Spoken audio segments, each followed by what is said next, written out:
Hello everybody, welcome back to the channel.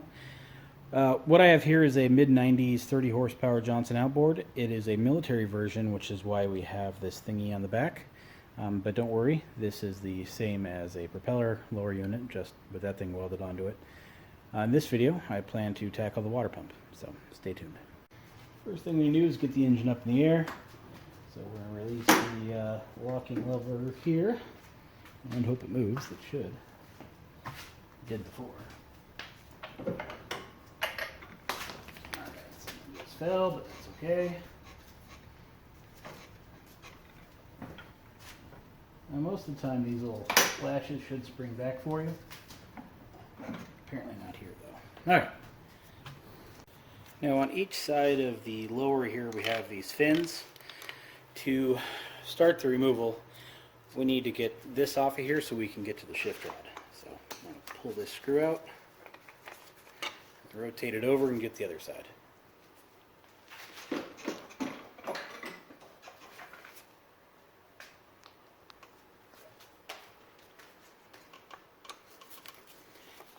Good idea to put your hand on the back of it here so you can catch the other side as it comes out.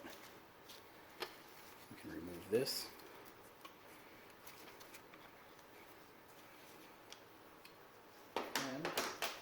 There's our shift rod connector. Now we need to get in there with two little 1/2-inch wrenches. And there's a bottom nut and a top nut. And you basically just need to separate those however you can. Both of these are independent of the rods above and below them. So you can turn the bottom and hold the top, or hold the top and turn the bottom, or do like I'm doing and just turn them both. Doesn't really make a difference.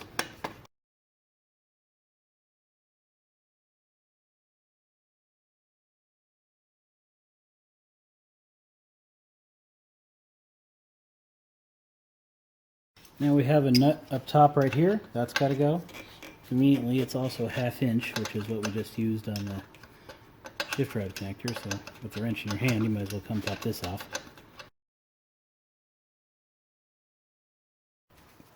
Now we have these two bolts here, 7/16. I'm going to break them loose.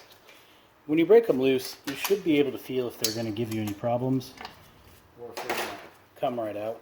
These feel pretty loose. I could probably use the wrench on it pretty quickly, but even quicker, still use a ratchet.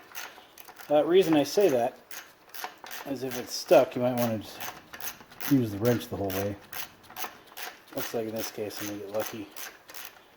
The socket will work fine.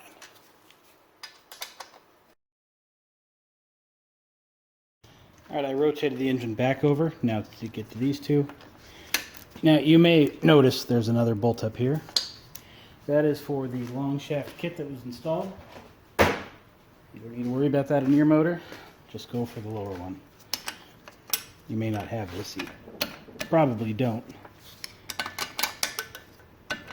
So ignore those top bolts.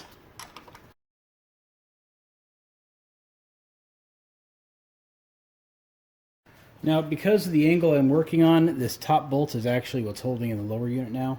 If you were doing this, straight up and down, the lower unit probably would have fallen off. So keep an eye on that. So it is out now and free, which is kind of what I was after. Oops. So now we can get to this little part right there. It's called a keeper. You need to remove that so you can remove this top bushing and get the lower unit out. This fitting can't fit through the shift rod water pump bushing in the lower unit, so you have to take that out. Now, obviously, you want to try to save this. So if you can get it out in one piece, great. But expect to buy a new one with whatever repair you're doing to this lower unit to have to remove it. They're $8, so that stupid little thing isn't something you want to replace for $8, but it's part of the process. All right, now we can remove it. And out comes our lower unit. When I moved it, the little connector fell off, so be wary of that. That should happen every time. Now with the lure removed, we can go ahead and change out our water pump. So we are now on day 2, where I've had this gear case pressurized, and we are still holding the same at the exact same pressure it has been, even when turning the drive shaft from time to time and the little impeller there. So I'm not going to reseal the gear case. This will just be a simple water pump reinstall. Alright, let's get this water pump off. It's pretty simple. Top 6 bolts up here, and there's no O-ring at the top of the drive shaft splines to worry about, so I'll just pull these screws out.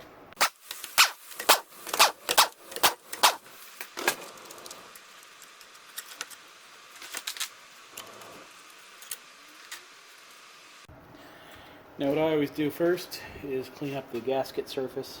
Alright, there's no real gasket residue here, but still got to clean up the surface. And I will make it all pretty and shiny to accept the new water pump. So I'll scrape any loose crap off with the razor blade here. Looks like we have some blue RTV from a previous water pump install. We'll get all those chunks out of there.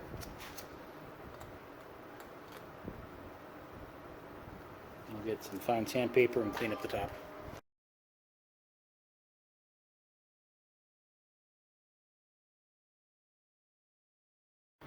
Alright, now I'm going to run a tap down all the holes just to make sure we don't have any hardware problems.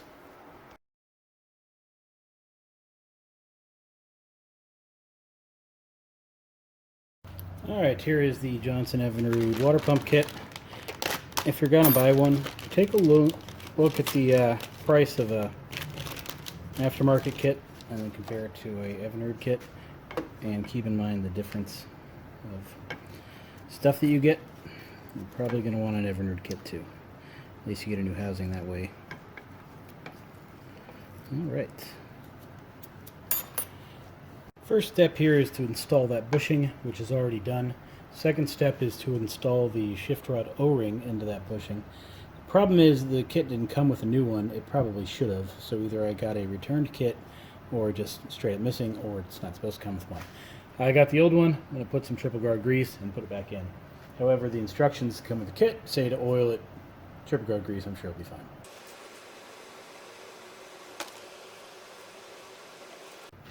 And we'll install some more triple guard grease onto this O-ring. This O-ring will go into the housing itself, just like so. So the instructions in a repair manual differ slightly from the instructions that came with the kit. So the instructions in the repair manual say nothing other than install this cup.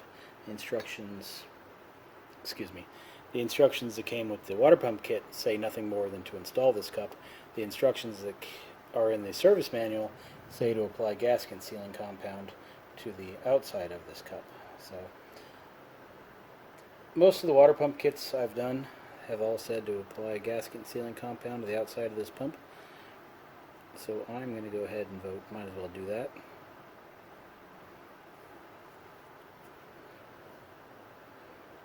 I just got to kind of line it in there.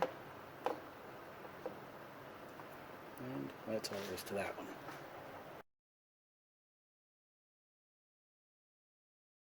Now there are two ways to do the impeller housing. One is on the drive shaft, the other is in here. I'm going to try putting it in here first. I usually don't have luck with that, but I'm going to give it a shot. Before you put that housing in, impeller into the housing, you need to oil it up. I'm just going to use some PB Blaster here. You could use WD-40, soap, whatever you have. All you want to do is make sure that that impeller doesn't go in dry. Something to kind of smooth it in, if you will. Like really anything will work. Except for triple guard grease, because it won't really wash out the way it's supposed to. So something that's going to wash away. Not that oil is going to wash away that easily, but it will. Now, the drive shaft spins clockwise, so this is upside down. We're looking at it backwards, so we install it counterclockwise.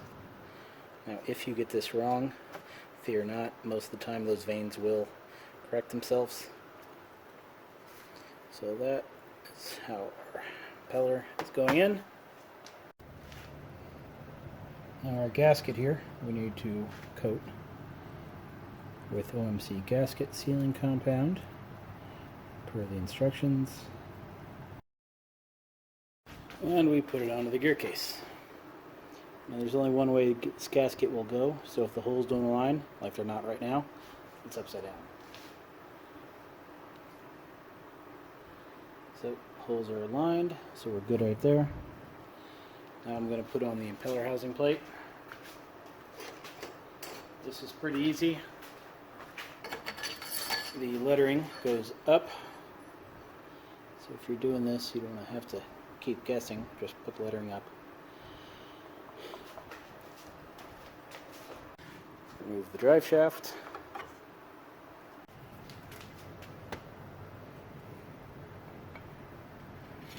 Install the water pump over it.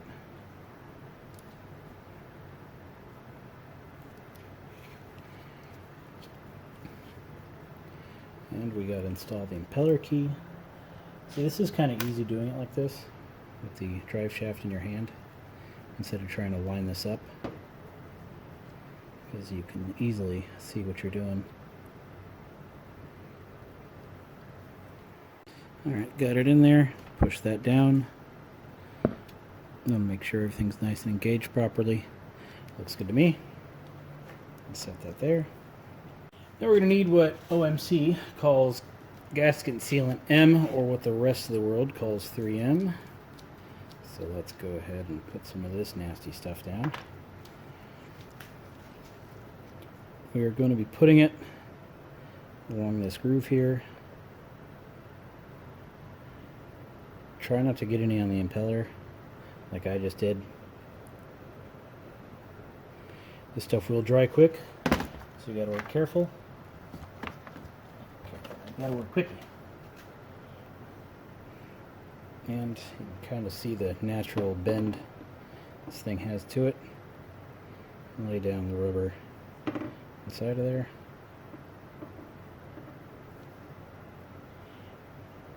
And that's all there really is to it. Put a little more around there for safe measure. You don't need to, but not really going to hurt anything. Probably just help actually.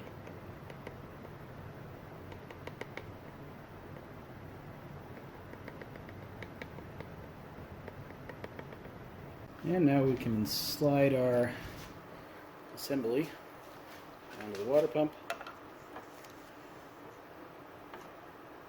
plate here, and just like so, everything should align.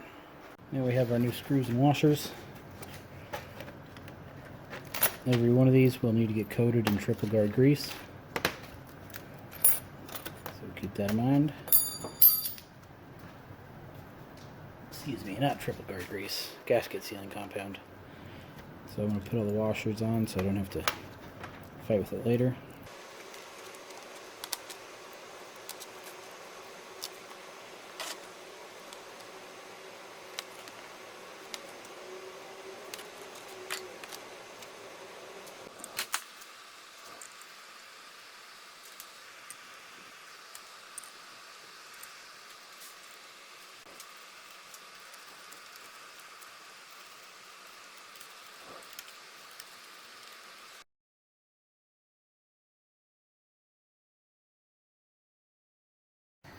Alright, two little bonus O-rings are for our water tube. If you change this, keep in mind to reach up in there and grab it. Probably don't need to do the grease on these, but I'm gonna. Alright, this little guy, gonna put some triple guard grease on. I keep calling this stuff triple guard grease, I'm sorry, it's the gasket sealing compound. This repair manual calls for rubber sealant 1300, whatever that stuff is. I've never seen that service manual call for that before.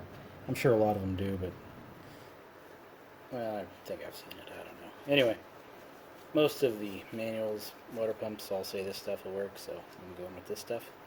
I think the instructions say it too. So just a nice little light coating. Which then gets installed into there, like so. Okay, torque settings on these screws are 60 to 84 inch-pounds. I have it set to, I don't know, like 63 or something like that. When you do a tire, you go in a star pattern. You want to kind of do that here too when you're final tightening.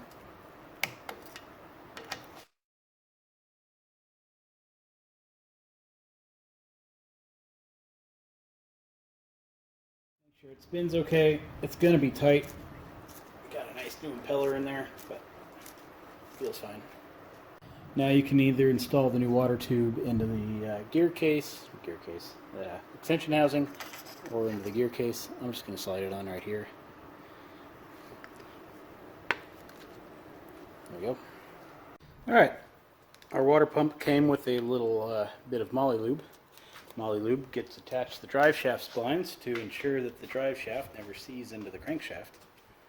So we put some on the splines. Now you don't want to get any on the top because it'll create what's called a hydraulic lock, I believe they call it. I don't know. Anyway, grease will build up there, not be able to be compressed, and you won't be able to get the crankshaft fully seated over the drive shaft. So you just want the sides, not the top. Now it's just a simple matter of putting the lower back onto the engine there. I have put triple guard grease on the shift rod hole and the O-rings on the water tube, and then coated the little stud here in the gasket sealing compound just to make sure the stud here doesn't seize into the exhaust housing. Alright, now we need to align the drive shaft splines, the shift rod, and the water tube that you can't see, it's right there, at the same time while we install the lower unit. Let's install this lower and see how it goes. Alright, drive shift rod that's inserted. Now looks like the water tube is going to align without an issue. With the other hand, I'm rotating the flywheel while pushing that in, so it looks like it all lined just perfectly. Kind of hold it there and get a bolt, slide it in just to kind of hold it for me for a second. Now the problem is our shift rod. We need to slide this brass bushing, whatever this thing's called, over that, which we can't really do right now. So I need to lower the lower unit back down a little bit and then slide this on.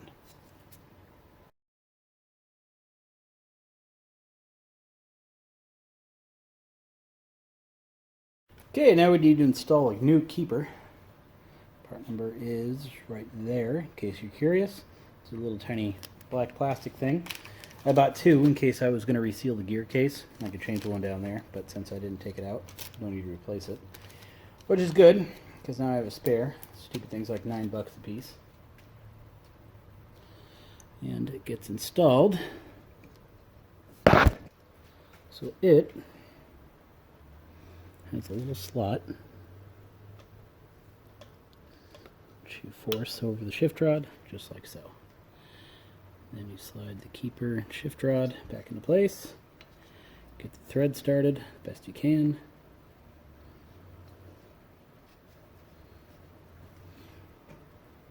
Yeah, they're started enough. Alright, now we can install the hardware. Now, as I remove the extension housing out of this, you're going to have two bolts. A shorter version, a longer version. The shorter version go from the gear case. The longer versions are for the extension housing. So, every bolt needs to get coated in the gasket sealing compound. That way it doesn't ever seize up on you.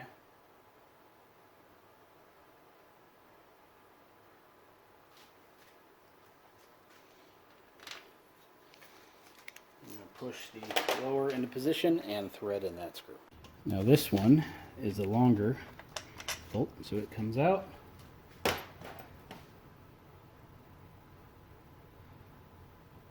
I put that longer one in there just to hold it for me while I lined everything.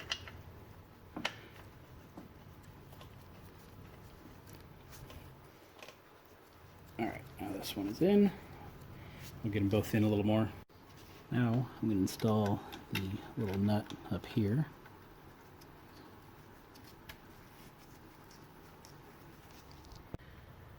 On the other side, we have 2 more screws to put in.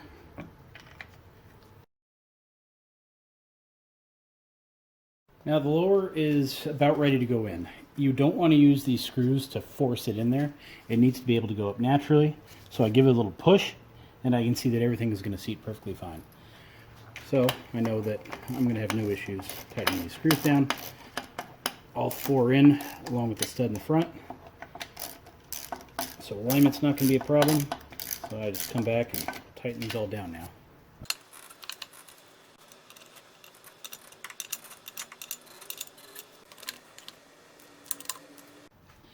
Now the fun process of screwing our shift rod. Looks like I didn't quite have the threads in. No big deal.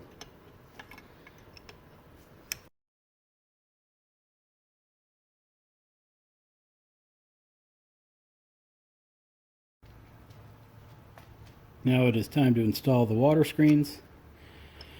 One goes there, opposite goes in the back. I went ahead and cleaned it up a little bit. Some soap and water. I'll do the rest of the outboard when I get it outside. I'm not going to hose it down in my garage here, obviously. So you put one screw in, a little taunt. Now we screw in the back side. Since they're both lined, we'll just do a full tighten on this one. Come back, tighten the other side the rest of the way. Alright, looks good. And that's it. Really all there is to it. Well, hope you found this video helpful. Links to the parts and solvents and whatnot below. If you got any questions, put them in the comments. Otherwise, see y'all later.